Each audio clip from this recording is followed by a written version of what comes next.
नारायणं नमस्कृत्य नरं चैव नरोत्तमं देवीं सरस्वतीं व्यासं ततो जयमुदीरयेत्।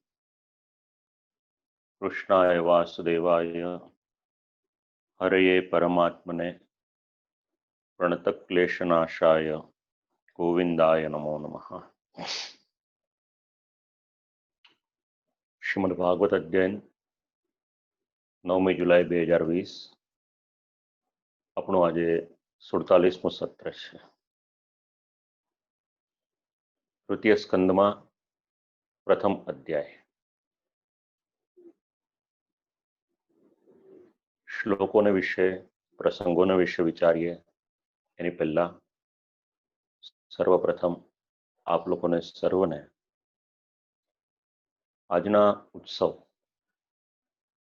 શ્રી ગોકુલનાથજીનો પાટોત્સવ एवं श्री गोकुलचंद्रमाजी रास रासेश्वर आ बने पाटोत्सवनी खूब खूब मंगल बधाई है। साथे साथे 3 દિવસથી हिंडोळानो क्रम आरंभ थयो छे। चौथा ने 5मा घरमां आजथी थाय, बाकी आ वखते हिंडोळानो प्रारंभ थयो 3 દિવસ थया। आटलो सुंदर उत्सव एनो भाव जरा जाणी लईए आपणे। 32 દિવસનો आ उत्सव छे। वर्षा ऋतु आवी। આપણે ત્યાં ઋતુના ક્રમમાં 6 ઋતુ। ભગવાન શ્રી કૃષ્ણ જ્યારે ભૂતલ પર પધાર્યા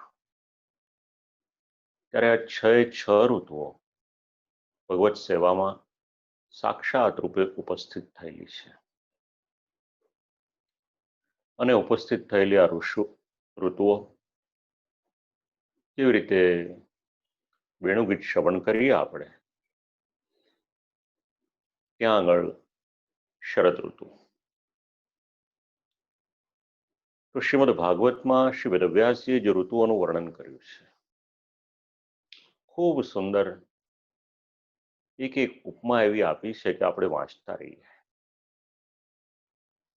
અને પુષ્ટિ માર્ગ ભક્તિ માર્ગ उत्सव प्रधान है। अपना श्री ठाकुरजी ने उत्सव अतिशय प्रिय है। प्रतीक्षा करता हो राह जोता हो कि क्यारे उत्सव आवे અને ક્યારે મારો સેવક મને વધારે લાડ લડાવે। તો દરેક ઉત્સવનું કંઈક મહાત્મ્ય છે। કેટલાક વર્જના લોક ઉત્સવ પણ છે, કેટલાક વર્ષોત્સવ છે, કેટલાક નિત્યોત્સવ છે। આ 32 દિવસનો એક ઉત્સવ છે। વ્રજ સીમંતિનીઓ ગોપીજનો સુંદર મજાના વૃક્ષ વરસાદ વરસે ત્યારે खूब ज सुंदर एक वातावरण थई जाए, आह्लादक शीतलता धरतीनी शोभा अनेक गणी वधी गई होय अने ए समय व्रजना सुंदर मजाना वृक्षों ए वृक्षों पर खूब ज सुंदर मजारे झूला सिद्ध करवामां आवे अने त्यां आगळ श्री ठाकुरजी पधारे छे। तो 32 દિવસના उत्सवमां अलग अलग भाव मळे आपणने। गोपीजनों पोतानी विविध कुंजोमां श्री ठाकुरजीने पधरावे छे अने झूले झूलावे छे। આપણે જ્યારે આપણે ત્યાં શ્રી ઠાકોરજીને આવી રીતે પધરાવીએ છીએ, હિંડોળે ઝુલાવીએ છીએ, તેની પાછળનો ભાવ શું? તો વ્રજભક્તોએ પ્રભુને વિભિન્ન કુંજોમાં પધરાવ્યા હતા, અનેક સ્થાનોમાં શ્રી ઠાકોરજીને ઝુલાવ્યા હતા અને જેમાં શ્રી ઠાકોરજીના સુખનો વિશેષ ખ્યાલ રાખવામાં આવ્યો, પ્રભુનું સુખ એમાં સચવાયું હતું। 4 ભાવ મળે એમાં। પહેલો ભાવ છે નંદાલયનો ભાવ. એટલે સામાન્ય ક્રમમાં આષાઢ માસ શુક્લ પક્ષ પ્રતિપદાની તિથિ, કૃષ્ણ પક્ષ પ્રતિપદાની તિથિ, આષાઢ વદ એકમથી લઈને આઠમ સુધી, તો પહેલા 8 દિવસ શ્રી ઠાકોરજી નંદાલયમાં ઝૂલે છે. આલયનો અર્થ થાય છે ઘર. નંદ બાબાનું ઘર, એનું નામ નંદાલય. અને આ શબ્દ શ્રીમદ ભાગવતનો છે. જ્યારે પ્રભુ પ્રાકટ્ય થાય છે ત્યારે ગોપીજનો પધારે છે, ત્યાં આગળ આ શબ્દ મળે છે આપણને.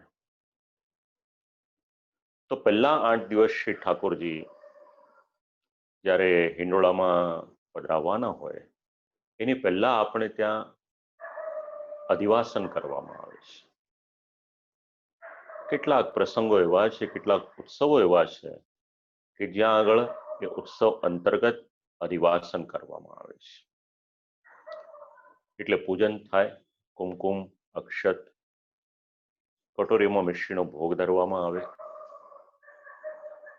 અને જે પ્રણાલિકા આપણને સમજાવી હોય એ પ્રમાણે સંકલ્પપૂર્વક અધિવાસન કરવામાં આવે. અને ત્યાર પછી મુખ્યત્વે આરંભમાં સુરંગના હિંડોળા. શ્રી ઠાકોરજીને કરબદ્ધ વિનંતી કરવામાં આવે અને શ્રી ઠાકોરજી હિંડોળામાં બિરાજમાન થાય.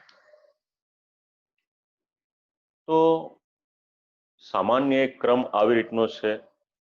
પછી ચાંદીના, સુરંગના ઇત્યાદિ હિંડોળા પણ હોય. તો આરંભના 3 દિવસ ને પછી 8 દિવસ આ ક્રમ રહેશે. તો પહેલો ક્રમ છે નંદાલયનો. બીજો ક્રમ છે હરિદાસવર્ય શ્રી ગિરિરાજજી. ઠાકોરજીએ ખૂબ સુખ આપ્યું છે શ્રી ગિરિરાજજીને. અને શ્રી ઠાકોરજી જ્યારે પધારતા હતા શ્રી ગિરિરાજજી પર, ત્યારે શ્રી ગિરિરાજજી બાબા એટલા બધા આર્દ્ર થઈ જતા હતા કે શ્રી ઠાકોરજીના શ્રીચરણની છાપ ત્યાં આગળ પડી જતી હતી. તો શ્રી ગિરિરાજજી વિચાર કરે કે પ્રભુની સેવા હું પણ કરું. તો આષાઢ વદ 9 થી શ્રાવણ સુદ એકમ, એટલે બીજા 8 દિવસ. આ જે 8 દિવસ છે ત્યારે શ્રી ઠાકોરજી શ્રી ગિરિરાજજી બાબાના મનના મનોરથ પણ પૂર્ણ કરે અને ત્યાં આગળ શ્રી ઠાકોરજી હિંડોળે ઝૂલે છે. અને એક પ્રકારના મનોરથનો સંબંધ પણ ત્યાં આગળ વિચારી શકાય એવું પણ ક્યાંક વાંચવામાં આવ્યું. હવે ત્રીજા 8 દિવસ, ત્યારે શ્રી ઠાકોરજી કુંજમાં બિરાજમાન થાય છે. હવે આ જે 8 દિવસ છે વિવિધ કુંજોમાં શ્રી ઠાકોરજી હિંડોળે ઝૂલે છે. સુંદર મજાની કુંજ સિદ્ધ થયેલી હોય, એમાં અનેક પ્રકારના આપણે ત્યાં જે ફળફૂલના હિંડોળા ભરાય છે, પાનના હિંડોળા ભરાય છે, એનું અનુસંધાન કદાચ આ કુંજના હિંડોળા છે એની સાથે કરવામાં આવ્યું છે. તો આજે ત્રીજા 8 દિવસ છે, વિવિધ પ્રકારની કુંજ હોય, શ્રી ઠાકોરજી એમાં બિરાજે છે. અને ક્યારેક આપણે મંદિરમાં દર્શન કરવાને માટે જઈએ, ત્યાં આગળ પણ આવા મનોરથના દર્શન આપણને થાય છે. અને એમાં પણ વર્ષા ઋતુ હોય એવો પણ મનોરથ એમાં કરવામાં આવે છે. અને બાકીના 8 દિવસ એમાં શ્રી ઠાકોરજી શ્રી યમુનાજીને ખૂબ સુખ આપ્યું છે પ્રભુએ. જ્યારે ભૂતલ પર પધારવાના હતા શ્રી સ્વામિનીજીના મનોરથના સ્વરૂપે, ત્યારે પધારેલા શ્રી યમુનાજીના તટ ઉપર શ્રી ઠાકોરજીએ અનેક પ્રકારની લીલાઓ કરી છે. શ્રી યમુનાજીના જલમાં પ્રવેશ કરીને જલને વિષ વગરનું પણ પ્રભુએ બનાવ્યું છે. ખૂબ અનુગ્રહ કર્યો છે. તો અંતિમ જે 8 દિવસ છે, શ્રાવણ વદ 9 થી લઈ અને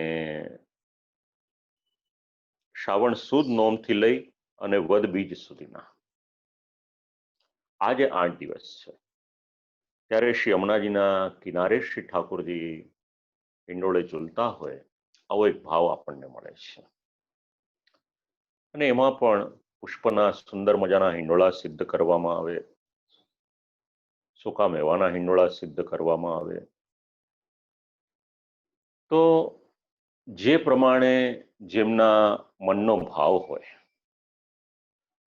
મંદિરમાં તો સેવા કરનાર અનેક હોય, પણ આપણે આપણા ઘરે જે પ્રમાણે પહોંચી વળીએ, કારણ કે આપણે મંદિરમાં હવેલીમાં જઈએ તો સુવર્ણના, ચાંદીના, કાચના અનેક કલાત્મક એવા હિંડોળાના આપણને દર્શન થાય.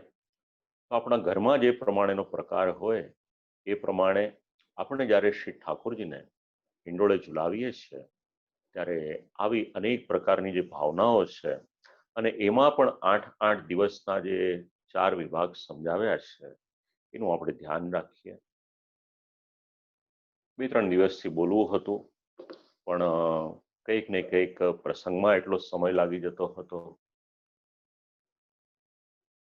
એવી જ રીતે શ્રી ગોકુલનાથજીનો પાટોત્સવ તો આપણે ત્યાં એનો બહુ વિસ્તાર નથી કરતો, પણ શ્રી ગિરિરાજજી બાવાને ધારણ કરનારું જે સ્વરૂપ છે આપણે ત્યાં શ્રી ગોકુલનાથજીનું સ્વરૂપ છે. અનુસંધાન શ્રીમદ ભાગવતની સાથે છે. જ્યારે વ્રજભક્તો જાય છે, કૃષ્ણ કૃષ્ણ મહાભાગ કહી અને વિનંતી કરે છે, અને એ સમયે શ્રી ગોકુલનાથજી આજ્ઞા આપે છે, આશ્વાસન આપે છે કે ચિંતા ન કરશો, તમારું રક્ષણ કરવાની જવાબદારી મારી છે. અને એ જ સમય પછી શ્રી ગિરિરાજજી બાવાની સન્મુખમાં પધારી ઇત્યુક્તૈકેન હસ્તેન કૃત્વા ગોવર્ધનાચલમ, આ રીતે શ્રી ગિરિરાજજી બાવાને ધારણ કરે છે. અને સાથે સાથે રાસ રાસેશ્વર,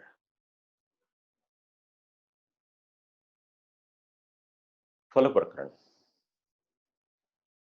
અને એમાં પણ ગોપીજનોને જ્યારે અત્યંત વિરહ થાય છે અને રુરુદુસ્વરમ રાજન કૃષ્ણ દર્શન લાલસાહા, અને ભગવાનના દર્શનની લાલસાથી રુદન કરે છે. અને એ સમયે તાસામ આવિર્ભુત સ્મયમાન મુખાંબુજાહા, અને શ્રી ઠાકોરજી ત્યાં આગળ પ્રકટ થાય છે. ગોપીજનોના મનના મનોરથ પ્રભુ પરિપૂર્ણ કરે છે, જેનું નિરૂપણ રાસ પંચાધ્યાયમાં કરવામાં આવ્યું છે. જેમની સેવા રાસ સ્વરૂપ હોવા છતાં પણ એક બ્રહ્મચારી કરે છે, તો ભગવાનના આવા દિવ્ય સ્વરૂપ, ભગવાનની આવી લીલા, આજે પાટોત્સવ છે, તો એ સમયે ભલે આપણે પોતપોતાના ઘરમાં હોઈએ, જ્યાં પણ નિધિ સ્વરૂપ બિરાજમાન છે, સદૈન્ય દંડવત પ્રણામ આપણે શ્રી ઠાકોરજીના યુગલ શ્રી ચરણોમાં કરીએ. હવે આપણે શ્લોકનું અનુસંધાન લઈએ. 5 શ્લોક સુધી શ્રવણ કર્યું હતું. 6ઠ્ઠા શ્લોકથી આરંભ કરીએ. યદા તુ રાજા સ્વસુતાન સાધુન પુષ્યન્ન ધર્મેણ વિનષ્ટ દૃષ્ટિ ભ્રાતુર્યવિષ્ટસ્ય સુતાન વિબંધુન પ્રવેશ્ય લાક્ષા ભવને દદાહ. 10 શ્લોકથી વિદુરજી ઘરનો જે ત્યાગ કરે છે એ ત્યાગનું નિરૂપણ કરવામાં આવ્યું છે. એમાં પહેલા 4 શ્લોક ધૃતરાષ્ટ્રએ કરેલો જે અપરાધ છે એ અપરાધને સમજાવે છે. ધૃતરાષ્ટ્ર પોતાના દુષ્ટ પુત્રો છે એનું પાલન પોષણ કરે છે, અને કેવા છે વિનષ્ટ દૃષ્ટિ, અધર્મના કારણે એમની દ્રષ્ટિ એ નષ્ટ થઈ ગઈ છે. જેના જીવનમાં અધર્મ આવે, આ ભાગવતનો શબ્દ છે વિનષ્ટ દૃષ્ટિ. જે દિવસે જીવનમાં અધર્મ આવ્યો એટલે સમજવાનું કે સાચું જોવાની જે દ્રષ્ટિ હોય, જે ધર્મની દ્રષ્ટિ હોય, એ ધર્મની દ્રષ્ટિ જતી રહેશે. આ નિર્વિવાદ હકીકત છે. ધૃતરાષ્ટ્રની સાથે પણ આવું જ થયું છે. પોતાના નાના ભાઈઓની સાથે, નાના ભાઈના સંતાનોની સાથે જે વ્યવહાર કર્યો એમાં 4 પ્રકારનો અપરાધ કર્યો છે. ધર્મશાસ્ત્ર વિરુદ્ધમ આ પહેલો અપરાધ છે. 4 શ્લોકમાં ક્રમબદ્ધ આવશે. લોકશાસ્ત્ર વિરુદ્ધમ આ બીજો અપરાધ છે. નીતિશાસ્ત્ર વિરુદ્ધમ આ ત્રીજો અપરાધ છે. અને ચોથો એનાથી પણ વધીને ઈશ્વર વચન ઉલ્લંઘનમ, ભગવાનના વચનને ક્યારેય પણ ન માનીએ એવું બનવું ન જોઈએ. તો બાકીના બધા અપરાધો તો કર્યા, પણ ભગવાનના વચનને ન માન્યા, આ મોટામાં મોટો અપરાધ કર્યો.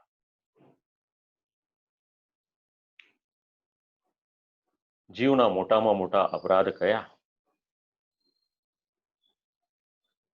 શ્રીમદ ભાગવત આપણને સમજાવે છે. હવે સૌથી પહેલો અપરાધ, એક તો જ્યારે પિતા ન હોય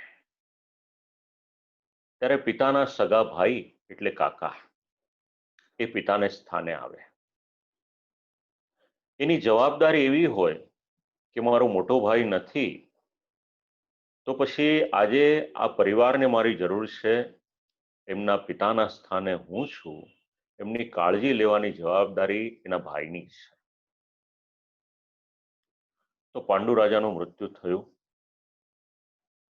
પોતાના સગાભાઈના સંતાનો છે એમને સાચવવાની જવાબદારી, એમનું ભરણ પોષણ કરવાની જવાબદારી, કોઈ પણ જાતની એમને તકલીફ ન પડે એ બાબતની જવાબદારી, અને રાજ્ય જે પોતાના મોટા ભાઈનું હતું, પોતાના ભાઈનું હતું, એ સંભાળવાની અને સમય આવે ત્યારે પાછું આપવાની જવાબદારી પણ ધૃતરાષ્ટ્રની હતી. કેવળ નેત્રથી અંધ હોત તો વાંધો ન હતો, પણ ધર્મ વગરનો અંધાપો આવ્યો એ વધારે મુશ્કેલી થઈ. નેત્રથી કોઈ અંધ હોય તો દેખાઈ જાય આપણને, પણ ધર્મ વગરના અંધ કેટલા છે એ તો લાખોની સંખ્યામાં હશે. ક્યાં ક્યાં આપણે જોઈએ. તો ધૃતરાષ્ટ્ર આ બધી જ જવાબદારી હતી એ ચૂક્યા હતા. બસ એ જ વાતનું અનુસંધાન અહીંયા આગળ લેવામાં આવ્યું છે. એક એક શબ્દ શ્રી આચાર્ય ચરણ સમજાવે છે. તત્ર પ્રથમમ તામસમ દોષમાં, પહેલો દોષ છે એ તામસ દોષ છે. એમાં એમને શબ્દ આપ્યો છે રાજન, રાજા, યદાતુ રાજા. તો રાજેત્ય દીર્ઘદર્શિત્વ, શાસ્ત્ર રાજાની વ્યાખ્યા આપે છે કે જે શોભાયમાન હોય એ રાજા છે. રાજતે શોભતે ઇતિ રાજા. પણ આ રાજા કેવા હતા? પરિચય આપે છે શ્રી આચાર્ય ચરણ. એમનામાં દીર્ઘ દ્રષ્ટિ નથી. રાજામાં બહુ લાંબુ વિચારવાની એક દ્રષ્ટિ હોવી જોઈએ કે આગળ ઉપર શું થશે, ભવિષ્યમાં શું થશે. જો હું મારા સગા ભાઈના દીકરાઓને બરાબર રાખીશ નહીં તો શું થશે, આ વિચારવાની દ્રષ્ટિ એમનામાં હોવી જોઈતી હતી. કારણ કે રાજકાજ સંભાળવું એ કોઈ સામાન્ય વાત નથી. એના માટે બહુ દીર્ઘ દ્રષ્ટિ જોઈએ. એક વેપારી વેપાર કરે છે તો એનામાં પણ દીર્ઘ દ્રષ્ટિ હોય છે. લૌકિકની વાત કરીએ આપણે તો ઘણા બધા મોટા મોટા શોરૂમ ખુલતા હોય છે. તો એવું નથી થતું કે શરૂ કરીને બીજા દિવસથી કે મહિના, 2 મહિના, 4 મહિનામાં પ્રોફિટની શરૂઆત થાય. એ લોકો પણ દીર્ઘ દ્રષ્ટિ રાખે છે. અને બહુ મોટી જે કોંગ્લોમેરેટ છે, બહુ મોટી એમએનસી છે, એ તો 6 મહિના, 12 મહિના, 2 વર્ષ પણ ના કમાય એ છતાં પણ એ દેશમાં પોતાનો પગદંડો જમાવવાને માટે દીર્ઘ દ્રષ્ટિ રાખે છે. પણ ધૃતરાષ્ટ્રમાં આ દીર્ઘ દ્રષ્ટિ ન હતી. દીર્ઘ દ્રષ્ટિનો અભાવ હતો. જીવનમાં દીર્ઘ દ્રષ્ટિ રાખે તો સુખી થાય. મારા પિતાજી કહેતા હતા કથામાં, તાત્કાલિકનો લાભ લાંબા ગાળે બહુ મોટું નુકસાનકારક સાબિત થઈ શકે છે. ક્યારેક પોતાના સ્વાર્થમાં આપણે બહુ નજીકનો લાભ જોઈએ તો એમાં જે નીતિથી મળવાવાળો લાભ હોય લાંબા ગાળાનો, એનાથી આપણે દૂર રહી જઈએ છીએ. ધૃતરાષ્ટ્રને શું થયું? ધૃતરાષ્ટ્ર પોતાના જીવનમાંથી નીતિ ચૂકી ગયા. અને જે વ્યક્તિ પોતાના જીવનમાંથી નીતિ ચૂકી જાય એની આંખ બંધ થઈ જાય, એને દેખાવાનું બંધ થઈ જાય. તો રાજા હોવા છતાં પણ ધર્મેણ વિનષ્ટ દૃષ્ટિ, જીવનમાંથી ધર્મ નામનો શબ્દ નીકળી ગયો અને અધર્મના રસ્તા ઉપર ચાલ્યા. કૌરવોનું ઘર એટલે અધર્મનું રહેવાનું સ્થાન. અનેક પ્રકારના દૂષણ એક દરવાજામાંથી એક વખત અધર્મ ઘરમાં આવ્યો એટલે આખી જ એની પરંપરા ચોથા સ્કંદમાં સમજાવેલી છે કે કઈ પરંપરા આખી આવે છે. જે ભગવદીય પરિવારો ધર્મની સાથે જોડાયેલા છે, એમના સંતાનો ધર્મની સાથે જોડાયેલા છે, એ આ બધાથી બચી જાય છે. આખી પરંપરા જે વર્ણવી છે શ્રીમદ ભાગવતમાં, એ તો ક્યાંય લઈ જાય છે માણસને. તો કૌરવોનું ઘર આવું થઈ ગયું, ધર્મ છોડી દીધો. ફિઝિકલી અંધાપો તો હતો જ, પણ સાથે સાથે આંતરિક અંધાપો પણ આવી ગયો. વિનષ્ટ દૃષ્ટિ રીતિ. દુષ્ટોને પોષણ આપ્યું, એના માટે એમની દ્રષ્ટિનો નાશ થયો છે. પોષણ આપવું જોઈએ, પણ કોને પોષણ આપીએ છીએ એ પણ વિચારીને આપજો. કારણ જો સાપને દૂધ પીવડાવીશું તો એ મોટો થઈ અને પછી ડંખ જ મારવાનો છે. એટલે પોષણ આપો એનો વાંધો નથી, પણ અહીંયા જે શબ્દ આપણને સમજાવે છે વિનષ્ટ દૃષ્ટિ, એનું ધ્યાન રાખજો.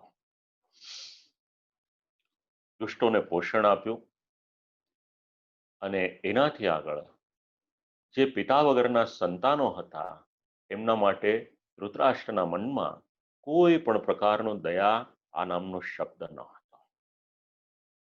દયાભાવ હતો જ નહીં એના મનમાં. અને એટલા માટે એક વખત વિચાર કર્યો કે લાવો આ પાંડુના નાના નાના દીકરા છે, એમનો વધ કરાવી નાખવું. એટલા માટે લાક્ષા ભવનનું નિર્માણ કરાવ્યું, એમને એમાં રહેવાને માટે મોકલ્યા અને લાક્ષા ભવનનું નિર્માણ થયું. લોકોને લાગ્યું કે કેટલો સરસ મજાનું ઘર બનાવી આપ્યું, પણ આ ઘર એ એમનો નાશ કરવાને માટે અંદર પ્રવેશ કર્યો છે. અને જેવો અંદર પ્રવેશ કર્યો, બહારથી દરવાજા બંધ કરાવી દીધા અને આગ લગાવી દીધી. પાંડવોને નીકળવાને માટે જગ્યા ન મળે. વિદુરજી આ બધું જુએ છે. વિચાર કર્યો કે આ તો અધર્મ કરી રહ્યો છે ધૃતરાષ્ટ્ર, મારે આ સ્થાનમાં રહેવું ન જોઈએ, પણ વિદુરજી નીકળી ન શક્યા. બીજી તરફ પાંડવો લાક્ષા ભવનમાં પ્રવેશેલા હતા. બહાર નીકળવાનો રસ્તો વિદુરજીની સલાહ એમને કામ લાગી હતી. નીચે શોધતા શોધતા એક જગ્યા દેખાઈ અને એના દ્વારા બહાર ખસી નીકળી ગયા અને પછી પોતાની જાતને બચાવી લીધી. તો પિતાનું કર્તવ્ય ચૂક્યા. પિતાએ જે પ્રમાણે રક્ષણ કરવું જોઈએ એ ચૂક્યા. સગા કાકા થઈ અને ભત્રીજાઓને બાળી નાખવાને માટે આવી રીતના પ્રયત્ન કર્યો. વિદુરજીએ વિચાર કર્યો કે આ તો અધર્મ છે અને જ્યાં અધર્મ હોય ત્યાં મારાથી રહેવાય નહીં. આ ધૃતરાષ્ટ્રએ કરેલો પહેલો દોષ છે. વિશ્વને ઉપદેશ શામાં? પરિવારમાં ક્યારેય પણ મોટા ભાઈનું મૃત્યુ થાય અથવા તો સગા ભાઈનું મૃત્યુ થાય તો બીજા ભાઈથી એના પરિવારની સાથે કોઈ પણ પ્રકારની છેતરપિંડી કરાય નહીં. આ ભાગવતનો સંદેશ છે. ધૃતરાષ્ટ્ર આ બધું જ ભૂલ્યા છે આજે. વિદુરજી વિચાર કરે છે, પણ એ ઘરને છોડી ન શક્યા. બીજો દોષ આવ્યો એ રાજસ દોષ છે. યદા સભાયામ કુરુદેવ દેવ્યાહ કેશાવિમર્શ સુતકર્મ ગર્હ્યમ નવારયામાસ નૃપસ્નુષાયાહ સ્વાશ્રે હરંત્યાહ કુચ કુંકુમાની. દ્યુતરમાઈ પાંડવોએ પોતાના જીવનમાં લગભગ બધા જ કાર્ય ભગવાનની આજ્ઞા અને અનુમતિ લઈને કર્યા. એક પ્રસંગ એવો આવ્યો કે જેમાં ભગવાનની આજ્ઞા લેવાનું જરૂરી નહીં લાગ્યું હોય એમને, અને એમાં જે એક પ્રસંગ એમણે કર્યો એમાં ઘણી મોટી હાનિ થઈ ગઈ. સેવક જ્યારે પોતાનો ધર્મ ચૂકે છે, સેવક જ્યારે સ્વામીની આજ્ઞાનું ઉલ્લંઘન કરે છે અથવા તો સ્વામીની આજ્ઞાને માનતા નથી, સેવક જ્યારે સાક્ષાત ધર્મ સ્વરૂપ હોવા છતાં પણ ધર્મનું વિસ્મરણ કરે છે, એનું પરિણામ શું આવ્યું? યુદ્ધ રમતા રમતા એક પછી એક બધું જ રાજપાટ હારતા ગયા. દ્યુતે તો ધર્મેણ જીતસ્ય સાધો. હવે આવી રીતના કરી અને પરિસ્થિતિ શું આવી? તો દ્રૌપદીજી, દ્યુતનો પ્રસંગ તો એની પછીના શ્લોકમાં વર્ણવ્યો, પણ દ્રૌપદીજીનું જે અપમાન થયું એ પહેલા શ્લોકમાં એટલે 7મા શ્લોકમાં વર્ણન કર્યું. કેશાવમર્શ. દ્રૌપદીજી, પુરાણનું આ એક પાત્ર એવું છે કે સ્ત્રી પાત્રમાં સૌથી વધારે અપમાનિત થયું હશે. કોઈ સામાન્ય સ્ત્રી નથી દ્રૌપદી. કોઈ સામાન્ય સ્ત્રીની જેમ એમનો જન્મ પણ નથી, એમની ઉત્પત્તિ પણ નથી. યજ્ઞકુંડમાંથી દ્રૌપદીજીની ઉત્પત્તિ થઈ છે. નાની અવસ્થા હતી અને એ અવસ્થામાં અનુગ્રહ થયો ઋષિનો અને એના સ્વરૂપે કંઈક તપ કરવાની ઈચ્છા થઈ અને પ્રસન્ન થઈ, અને જ્યારે દેવે દર્શન આપ્યા ત્યારે 5 વખત એવું બોલ્યા કે મને પતિ આપો, મારે લગ્ન કરવા છે. અને આવું જ્યારે બોલ્યા ત્યારે પછી એમને આશીર્વાદ એવો આપ્યો કે તે 5 વખત માંગ્યું એટલે તને 5 પતિ થશે. મનમાં જરાક ક્ષોભ થયો, નિર્દોષતા હતી. પૂછ્યું કે કોઈ દિવસ વિશ્વમાં કોઈના 5 પતિ હોય એવું સાંભળ્યું નથી. એક વ્યક્તિને અનેક પત્ની હોઈ શકે, પણ એક પત્નીને અનેક પતિ હોય એવું તો કંઈ સાંભળ્યું નથી. તો લોકાપવાદ કેટલો થશે? એટલે સાથે આશીર્વાદ આપ્યો કે ચિંતા ન કરીશ બેટા, આ 5 પતિ કોઈ સામાન્ય પતિ નહીં થાય, પણ સાક્ષાત દેવતાઓના અંશ જે ભૂતલ પર પધારશે એ જ અંશની સાથે તારા લગ્ન થશે. માટે લોકાપવાદની ચિંતા ક્યારેય પણ કરીશ નહીં.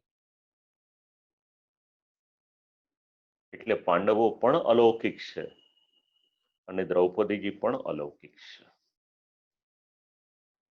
આજે સ્ત્રી શિક્ષણની ખૂબ બોલબાલા છે, પણ દ્રૌપદીજીનું શિક્ષણ એ તો જ્યારે આપણે મહાભારત વાંચીએ ત્યારે ખબર પડે.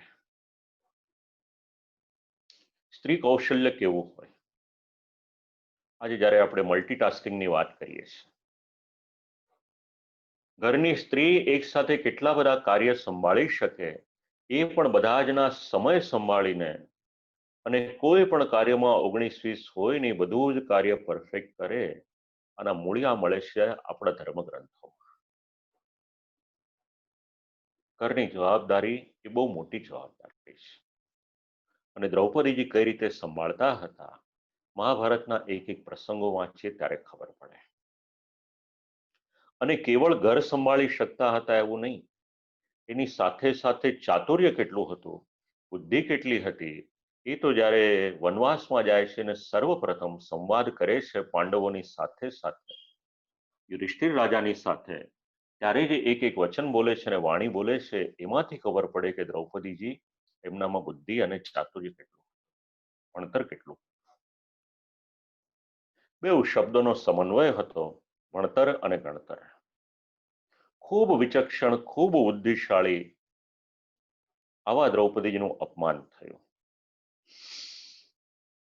કેશ પકડી અને સભામાં લાવવામાં આવ્યા. ખૂબ પ્રયત્ન કર્યો કે કોઈ મને બચાવે, પણ યુધિષ્ઠિરસ્ય ગુરુદેવત્વાત રાજપત્ની કેશાકર્ષણમ સર્વનાશાયેતિ જનન્નપી ન વારયામાસ. યુધિષ્ઠિર કોઈ સામાન્ય પુરુષ નથી, દેવાંશ છે. ખબર હતી ધૃતરાષ્ટ્રને, એ છતાં પણ એમણે એ સમયે આ દુરાચાર થતો હતો એને રોક્યો નહીં. આ ધૃતરાષ્ટ્રના જીવનમાં એમણે કરેલો બીજો અપરાધ ભાગવત સમજાવે છે. સભામ વાન પ્રવેષ્ટવ્યમ.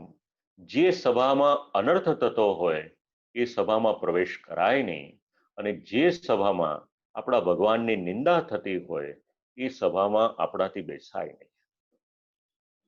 ઈશ નિંદા બહુ મોટો દોષ છે. અને શ્રીમદ ભાગવતમાં ભગવાન જ્યારે મથુરા પધારે છે અને કંસના રાજ્યમાં, કંસના દરબારમાં આવે છે, અને ત્યારે ભગવાનની નિંદા થાય છે, તો સત્પુરુષો એ સમયે ભગવાનની નિંદા સહન નથી કરતા. વૈદિક ધર્મ ના પાડે છે ભગવાનની પણ નિંદા ન કરાય, અને જે સભામાં અધર્મ હોય ત્યાં આગળ રહેવાય નહીં. ગર્હ્યમિતિ લોકેપી નિંદાજનકમ. બ્રહ્મણ સમદૃક્ષાંતો દીનાનામ સંપેક્ષકાઃ સર્વતે બ્રહ્મ તસ્યાપી ભિન્ન ભાંડાત્પય યથા. અવમર્ષ એમના કેશ ખેંચીને લાવ્યા હતા. એમનું પાલન કરવાની જવાબદારી હતી, પણ અત્યારે પાંડવો કંઈ કરતા નથી.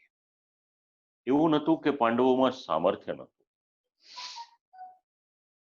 સામર્થ્ય તો ખૂબ હતું એમનામાં, પણ અત્યારે પાંડવો બંધાયેલા હતા તો સત્યના પાશથી બંધાયેલા હતા. વ્યક્તિના જીવનમાં એના વચનની કિંમત જોઈએ. ધારત તો ખાલી ભીમસેન જ કાફી હતા, પણ મોટા ભાઈની અમાન્ય જાળવી, સત્યના પાશથી બંધાયેલા પાંચે પાંચ પાંડવો પોતાનું મુખ નીચું કરીને અત્યારે સભામાં બિરાજમાન છે. અને દ્રૌપદીજીનું આ રીતે અપમાન થતું હતું. બધાને વિનંતી કરી જોઈ, ભીષ્મ પિતામાંથી લઈને કોઈ કંઈ બોલ્યું નથી. ત્યારે કૌરવોને ત્યાંનું દૂષિત અન્ન ખાધું હતું, અને કોઈ જ્યારે રક્ષણ કરવા ન આવ્યું ત્યારે હા નાથ દ્વારકાવાસીન પ્રભુને વિનંતી કરી કે પ્રભુ, આ લૌકિકમાં તો કોઈ સાથ નથી આપી રહ્યું. એક પતિ હોય તો પણ સ્ત્રીને ચિંતા ન હોય, અને એમાં પણ સામર્થ્યવાન પતિ હોય તોય ચિંતા ન હોય. આ તો પાંચે પાંચ સામર્થ્યવાન છે, પણ અત્યારે વિપરીત પરિસ્થિતિ આવી છે. આપની સિવાય મને કોણ બચાવી શકશે? અને હૃદયમાં શરણાગતિનો ભાવ સિદ્ધ થયો હશે દ્રૌપદીજીને, અને એ સમયે ભગવાનને વિનંતી કરી અને પ્રભુ ત્યારે પધાર્યા છે, એમની લાજ રાખી છે. આ બીજો અપરાધ. પુત્ર વધુને ક્યારેય પણ અપમાનિત ન કરાય, છતાં પણ ધૃતરાષ્ટ્રએ ધારત તો આ બધું જ રોકી શકત, પણ ધૃતરાષ્ટ્ર આમાંથી કંઈ રોકતા નથી. આમના જીવનનો બીજો મોટામાં મોટો અપરાધ છે. ત્યારે તો એક સ્ત્રીના સંરક્ષણનો સવાલ આવ્યો હતો. આજે દુનિયા આખીના આપણે જે ડાટા જોઈએ છે, કોઈ પણ સ્ત્રી ક્યાંય પણ સુરક્ષિત છે કે કેમ, આ એક બહુ મોટો પ્રશ્ન છે. પુરુષનું પુરુષાતન શેમાં છે? એની સાથે જે સ્ત્રી હોય એ પોતાને સુરક્ષિત અનુભવે કે આમની સાથે મને કંઈ વાંધો નથી, એમાં પુરુષની શ્રેષ્ઠતા, એનું પુરુષાતન છે. પણ પુરુષમાં ભારોભાર કલયુગ આવી ગયો, અને એ કલયુગને કારણે સ્ત્રીઓએ સહન કરવું પડ્યું. ત્રીજો અપરાધ, સાત્વિક દોષ. દ્યુતે ત્વધર્મેણ જિતસ્ય સાધો સત્વાવલંબસ્ય વનાગતસ્ય ન યાચતો દાચ સમયેન દાયમ તમો જુષાણો યદજાત શત્રુ. અધર્મ કર્યો, યુદ્ધ દ્વારા રાજ્ય જીતી લીધું અને પાંડવોને વનવાસ મળ્યો. પાંડવો 12 વર્ષને માટે વનમાં ગયા છે અને 13મું વર્ષ છે એ અજ્ઞાતવાસમાં ગાળ્યું છે. તો જીત્યા કઈ રીતે? અધર્મથી પાંડવોનું આખું જે રાજ્ય હતું એ રાજ્ય પચાવી પાડ્યું. ધૃતરાષ્ટ્ર નિરંતર એક પછી એક અપરાધ કરે જ રાખે છે. ભાગવત સંદેશ આપે છે વિશ્વને, જે વસ્તુ પર પોતાનો અધિકાર ન હોય ત્યારે પણ એ મેળવવાને માટે અથવા તો ભોગવવાને માટે ઈચ્છા રાખશો નહીં. બહુ નાનપણમાં મારા પિતાજી શબ્દ બોલ્યા હતા, યાદ રહી ગયો મને, કે જેની પર આપણો અધિકાર ન હોય એવો ચોખાનો એક દાણો પણ આપણા ઘરમાં આવવો નહીં જોઈએ. આ બધું અપનાવવા જેવું છે જીવનમાં. આજે જ્યાં જોઈએ ત્યાં આપણે છેતરપિંડી ચાલે છે, ત્યારે તો એક વખત છેતરપિંડી થઈને અધર્મથી રાજ્ય લઈ લીધું. આજે તો કલયુગનો પ્રભાવ એટલો બધો વધ્યો છે કે કેટલાય સ્થાનમાં આ રીતનો અધર્મ થઈ રહ્યો છે. શ્રીમદ ભાગવત ધૃતરાષ્ટ્ર અને કૌરવોના બાને સમાજને આયનો દેખાડે છે કે જુઓ, તમે તો આમાં ક્યાંય નથી આવતા. કલયુગથી બચવું હોય તો આ બધી વસ્તુઓથી બચવાનું છે. એક વેપારી વેપાર કરે છે, લાખો કરોડોનો માલ ધીરે છે અને બીજો વેપારી એને પૈસા ના આપે, બસ આ અધર્મ છે. પછી ભલે દરરોજ તમે મંદિરમાં જાઓ ને ગમે એટલો ધર્મ કરો, પણ જો તમારા વેપારમાં તમારી નીતિ નથી તો ધૃતરાષ્ટ્રમાં અને તમારામાં પછી તફાવત શું રહેશે? આ ભાગવતના સિદ્ધાંતો છે. હવે વનવાસ પૂર્ણ થયો, આવવાનું હતું પાછું રાજ્યને માંગવાને માટે. તો રાજ્યને માંગવાને માટે કોણ આવે? તો વનવાસમાંથી પાછા આવીને સૌથી પહેલા પાંડવોએ રાજ્ય માંગ્યું, પણ ધૃતરાષ્ટ્રે એમની વાત સાંભળી નહીં. યાચયતા. હવે કેટલાક શબ્દો ગ્રામેટિકલ થોડું ટેકનિકલ છે, પણ કેટલાક વૈદિક પ્રયોગો પણ શ્રીમદ ભાગવતમાં કરેલા છે. એમાંનો એક પ્રયોગ અહીંયા પણ દેખાય છે. એની પછી ચોથો અપરાધ કર્યો. આ 3 અપરાધ તો કદાચ આમ તો ક્ષમા કરાવ્યા હતા જ નહીં, પણ કદાચ પ્રભુ કૃપા કરે તો ક્ષમા કરી પણ દે. પણ જે ચોથો અપરાધ કર્યો છે 9મા શ્લોકમાં સમજાવે છે. યદા ચ પાર્થ પ્રહિત સભાયામ જગદ્ગુરુર્યાની જગાદ કૃષ્ણ નતાની પુંસામ અમૃતાયનાની રાજો રૂમેને ક્ષતપુણ્યલેશ. હવે પાંડવોએ વિચાર કર્યો કે અમારે અત્યારે તો યુદ્ધ નથી કરવું, એવી કોઈ ઈચ્છા નથી. જો સીધે સીધું અમને અમારું રાજ્ય મળી જતું હોય તો પછી અમારે બીજી બધી ભાંજગડમાં પડવું નથી. પાંડવો આ જીવન નીતિથી જીવન જીવ્યા છે. વિચાર કર્યો કે કોઈકને મોકલીએ અમે કે જઈ અને અમારી વાત સમજાવે ત્યાં આગળ, અને યુદ્ધ ન થાય એવું કરીએ અમે. અને એ માટે વિનંતી કરી છે ભગવાનને. ભગવાન શ્રી કૃષ્ણ પધારે છે. સ્વતો ન દત્તવાનેવ યદા ચ ન દત્તવાન તદા પાર્થેન યુધિષ્ઠિરેણ પ્રહિતા પ્રેષિતા સ ભગવાન યાની જગાદતાની નોરુમેન ઇતિ સંબંધઃ. નીતિ શું કહે છે? કોઈ આપણે ત્યાં કોઈક રકમ મૂકી ગયું છે, એ માંગે કે ના માંગે, એનો સમય થાય એટલે આપણે સામેથી આપી દેવાની કે લો ભાઈ, આ તમારી થાપણ હતી મારે ત્યાં, હું તમને પાછી આપું છું. આ નીતિ છે. તો પાંડવો માંગે અને ધૃતરાષ્ટ્ર આપે એ નીતિ ન હતી. પોતે સામેથી આપવું જોઈતું હતું, એ તો ન આપ્યું. પાંડવોએ માંગ્યું, એ પણ ન આપ્યું. હવે વિચાર કર્યો અને એ વિચાર કરી અને વાત થઈ અર્જુનજી અને યુધિષ્ઠિરની, અને પ્રભુને વિનંતી કરી કે પ્રભુ આપ પધારો, વિષ્ટિકારનું કાર્ય કરો તો વધારે સારું. આવી વિનંતી છે. પાંડવોને માટે પ્રભુએ જે કંઈક કર્યું છે આપણી કલ્પના બહારની વાત છે. પણ ભગવાને જેમને પોતાના માન્યા એમને માટે ભગવાન કઈ વાત ચૂકતા નથી. સ્નેહના બંધનથી બંધાયેલા પ્રભુ, પ્રેમના બંધનથી બંધાયેલા, ભક્તિના બંધનથી બંધાયેલા પ્રભુ પધારે છે કૌરવોને ત્યાં. જગદગુરુ રીતિ સર્વેશામ હિતોપદેશ કર્તૃત્વાત પરમાર્થતોપી નાન્યથા કરણો. ભગવાનને માટે ખૂબ સુંદર શબ્દ પ્રયોગ કર્યો છે આ જગદગુરુ.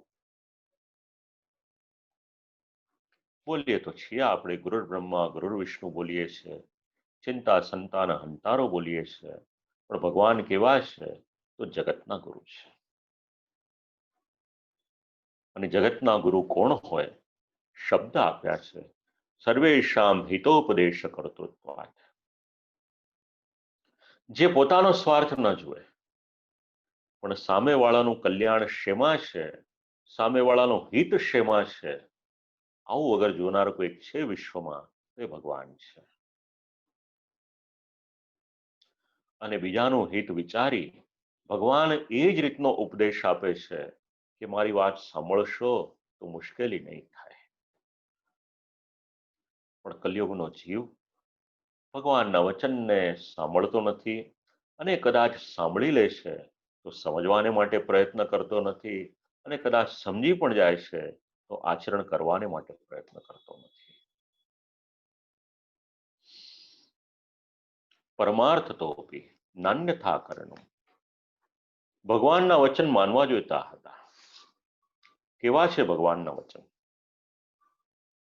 અમૃતાયનાની. શીખવે છે ભગવાન વિશ્વના લોકોને બોલવાનું કઈ રીતે. એક એક શબ્દ જ્યારે પ્રભુના શ્રીમુખથી બહાર નીકળે, શ્રી આચાર્યચરણ સમજાવે છે અમૃતસ્ય અયનાની સ્થાનભૂતાની અમૃત કુંડિકા ઇતિ અક્ષરાઃ ઇતિ અર્થઃ. એક એક શબ્દ જ્યારે પ્રભુ બોલે, ભગવાન શ્રી કૃષ્ણ બોલે છે, શ્રવણ કરનારને લાગે સાક્ષાત અમૃતત્વ અમે સાંભળી રહ્યા છીએ. આ ભગવાનની વાણી છે. જો ભગવાનના સેવક થયા છીએ આપણે, તો તમારું ને મારું કર્તવ્ય છે ભગવાનના આ શબ્દો એક ગુણ પણ જીવનમાં ઉતારી દેશો તો અનેક અનર્થોમાંથી આપણે બચી જઈશું. શાસ્ત્ર તો સમજાવે છે સત્યમ બ્રુયાત પ્રિયમ બ્રુયાત, પણ સાથે સાથે ભાગવતના શબ્દો પણ સમજાવે છે જો ભગવાનના અનુયાયીઓ છો તો વાણી એવી બોલજો કે સામેવાળાને શ્રવણ કરવામાં આનંદ આવે. કઠોર વાણી બોલશો નહીં. ભગવાને આ જીભ નામનું એક શસ્ત્ર એવું આપ્યું છે, ધારે તો કાંટા પણ રોપી શકે છે, અને ધારે તો જ્યાં આપણે જઈએ ત્યાં આપણા માટે પુષ્પોની વર્ષા પણ વરસાવી શકે છે.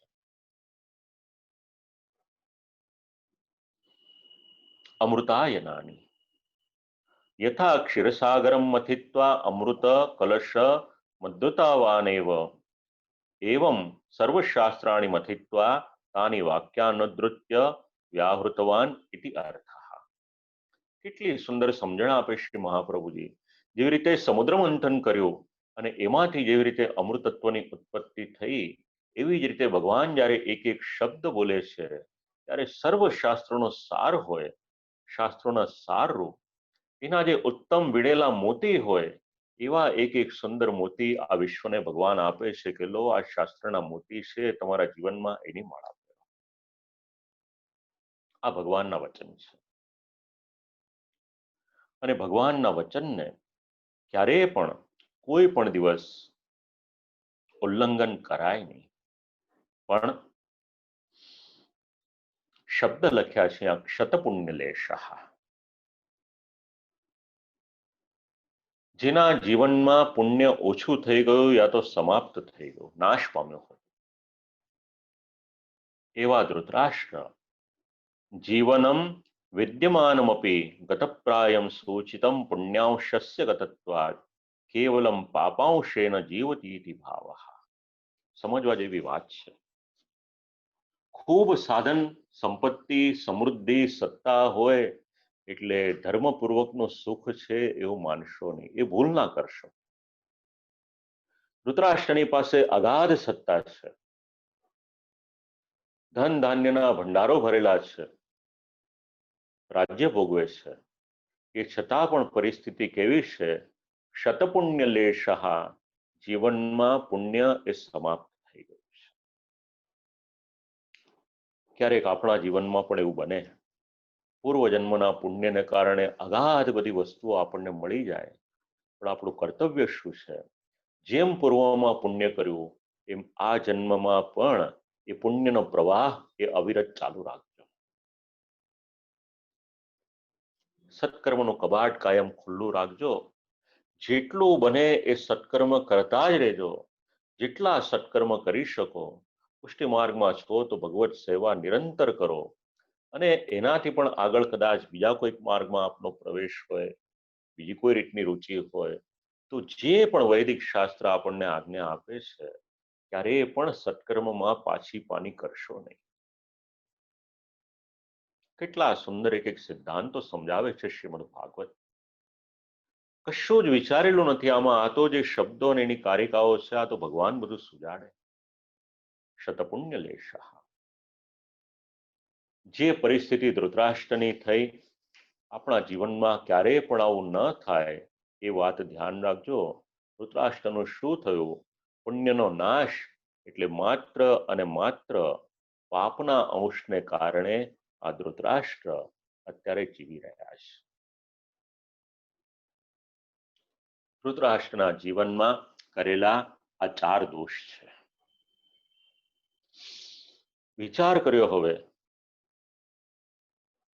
કે ભગવાન આવ્યા, શ્રી કૃષ્ણ આવ્યા, મારે એમની વાત માનવી જોઈતી હતી, પણ વાત તો મેં માની નથી. હવે મારે સાચી સલાહ જોઈએ છે. કોની પાસે સલાહ લો? અને એ સમયે બીજું કોઈ યાદ ન આવ્યું. યાદ આવ્યું છે તો વિદુરજી યાદ આવ્યા છે, અને વિદુરજીને બોલાવ્યા છે. યદોપહૂતો ભવનમ પ્રવિષ્ટો મંત્રાય પૃષ્ટ કિલ પૂર્વજેન અથાહ તન્મંત્ર જુષાંબરેયાન યન્મંત્રિણો વૈદુરિકમ વદંતી. મોટા ભાઈએ બોલાવ્યા છે. વિદુરજી એમની પાસે પધારે છે. આખો જ પ્રસંગ વિદુર નીતિમાં ખૂબ સુંદર રીતે સમજાવ્યો છે. રાત્રિનો સમય છે, ધૃતરાષ્ટ્રને ઊંઘ આવતી નથી. પોતાના સેવકને આજ્ઞા કરે છે ધૃતરાષ્ટ્ર કે જાઓ જઈને વિદુરજીને બોલાવી આવો. સેવક આવે છે વિદુરજીની પાસે. વિદુરજી તરત જ આવે છે અને અંદર પ્રવેશ કરતા પહેલા વિદુરજી દરવાજા ઉપર રહેલા સેવકને કહે છે કે અંદર જઈને સમાચાર આપ, હું આવ્યો છું મળવાને માટે.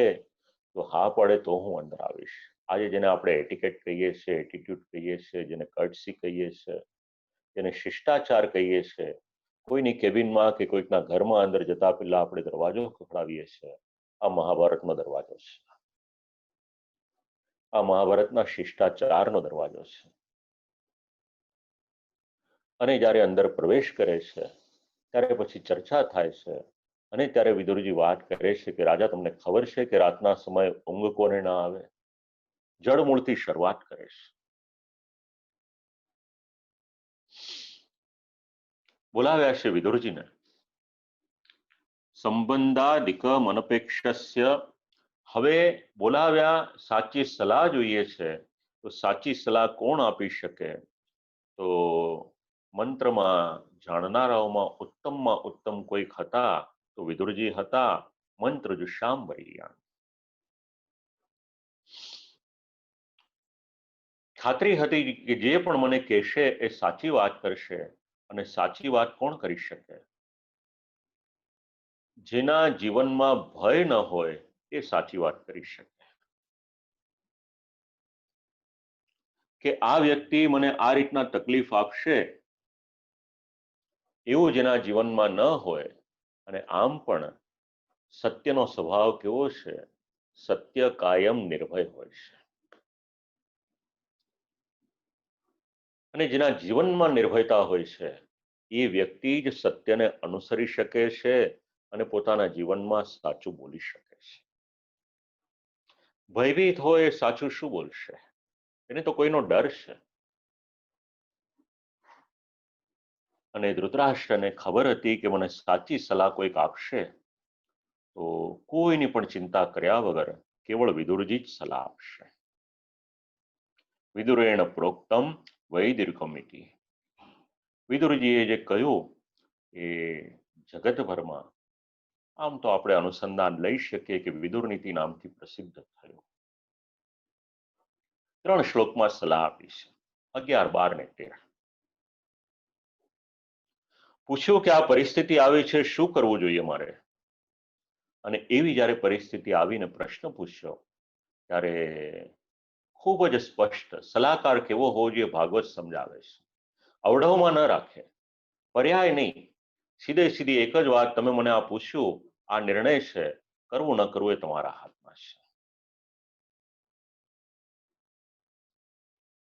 અજાત શત્રુ પ્રતિયચ્છદાયમ. તારા અસહ્ય અપરાધને સહન કરનાર અજાત શત્રુ એટલે યુધિષ્ઠિરને એનો ભાગ આપી દો. આ પહેલી વાત કરી. યુધિષ્ઠિરને ભાગ આપો. યુધિષ્ઠિર કેવા છે? અજાત શત્રુત્વમ કેવલમ નામતા. વ્યક્તિનું નામ એનો પરિચય આપે છે. યુધિષ્ઠિરનો સ્વભાવ કેવો છે? એની જિંદગીમાં કોઈની સાથે ખટપટ એમને જોઈતી નથી. હું શાંતિથી રહું ને આખી દુનિયા શાંતિથી રહે. એમના જીવનમાં એમણે કોઈ શત્રુ બનાવ્યો ન હોય, એનું નામ અજાત શત્રુ છે. એક અર્થઘટન એવું પણ વિચારી શકાય કે શત્રુ જેમને જીતી નથી શકતા એ પણ અજાત શત્રુ છે. પણ યુધિષ્ઠિર રાજાના મનમાં વેર ઝેર આવા કોઈ શબ્દો નથી. ખૂબ જ શાંતિપ્રિય છે.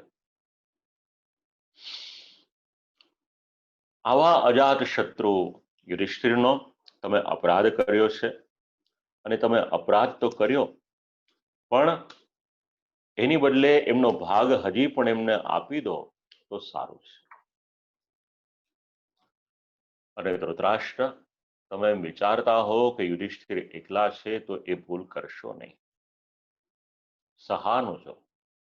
એમની સાથે એમના 4 ભાઈઓ બીજા છે. હા, તમે એમ ન વિચારશો કે ચત્વારહા કિમ કરિષ્યંતિ, 4 શું કરી શકશે, એવી ભ્રાંતિમાં રહેશો નહીં.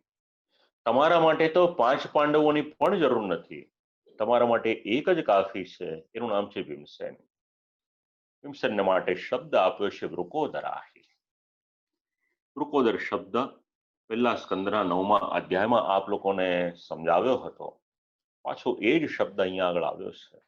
પણ અહીંયા આગળ સાથે સાથે વૃકોદરની સાથે અહી એટલે સર્પ સમાન એમને કહ્યા છે.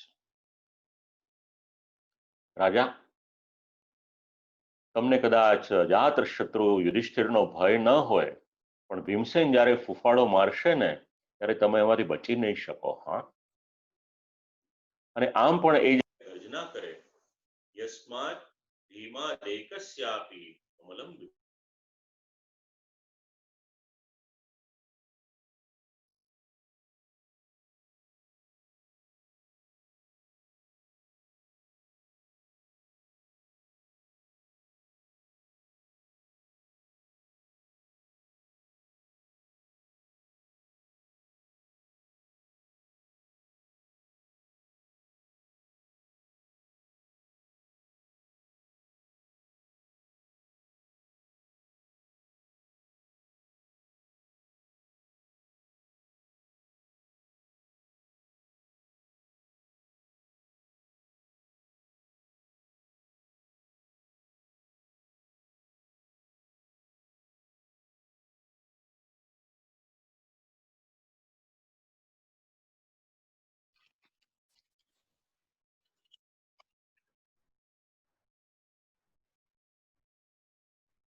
નીકળી ગયું.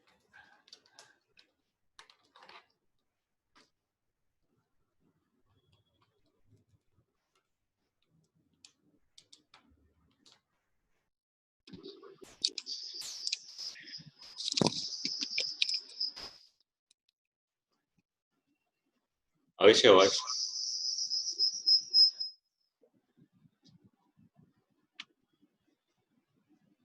કદાચ કંઈક ભગવાનની ઈચ્છા હશે કે આટલું જ રાખીએ આપણે આજે.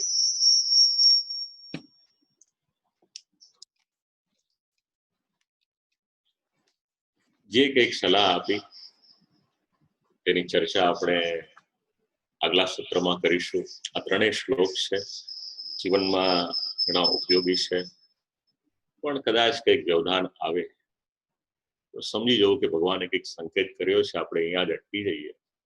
કારણ કે આ તો ભગવાનનો રસ છે, ભાગવતનો રસ છે, ભગવાનની વાણી છે. એમણે જેટલો રસપાન કરાવવો હોય, જેટલો આપણો અધિકાર હોય એટલો જ આપણે રસપાન કરી શકીએ.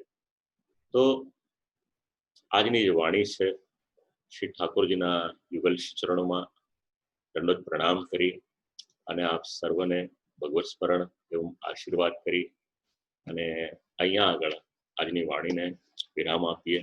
અસ્તુ.